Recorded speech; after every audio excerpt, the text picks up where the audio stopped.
number one pala to isa sa number one problem ng mga guro natin na lagi nilang nasasabi sa inyo.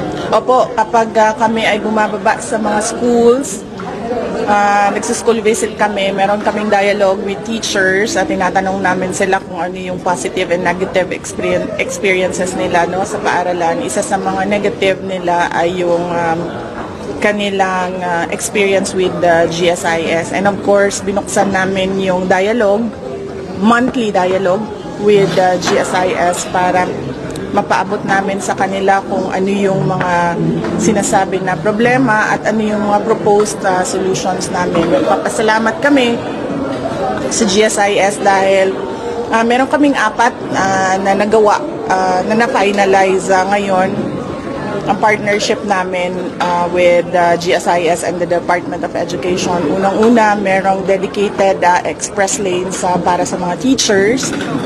Pangalawa, meron silang ini-explore na dedicated na button doon sa hotline para sa mga DepEd personnel. And then, merong mga special account officers na ang gagawin nila ay mag-address lang ng mga problema sa accounts ng mga DepEd personnel.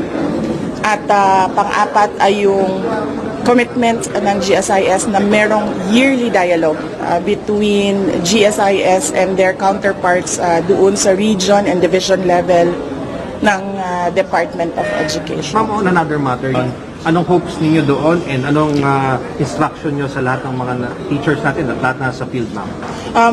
Sa matatag curriculum, we hope to address yung mga problems na nakita noon sa pag-aaral doon sa lumang K-10 na curriculum natin, nakaparte ng K-12 program natin.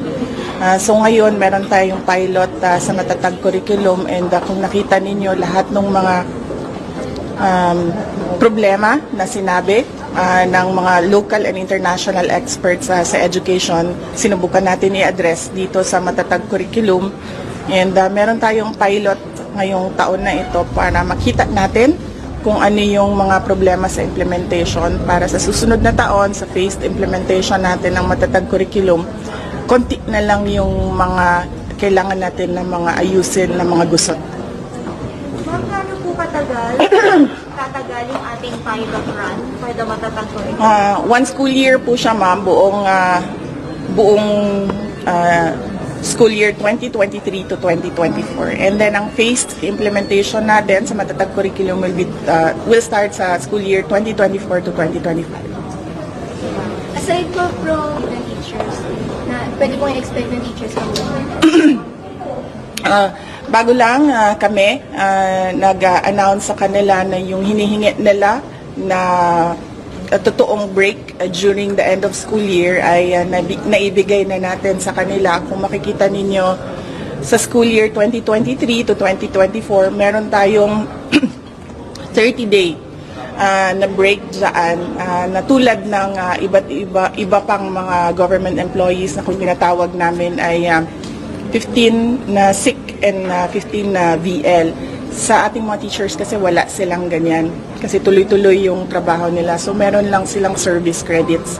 So ang ginawa natin, binigay natin yung 30 days on top of their service credits. And then meron na tayong dinadraft din na guidelines with regard to administrative tasks ng ating mga teachers na isa din sa mga isa sa mga primary complaints ng ating mga teachers dahil ang nangyayari ay nakatutok na lang sila sa administrative tasks, hindi na nila nagagawa yung pagpaplano kung paano magturo at yung pagtuturo sa mga bata.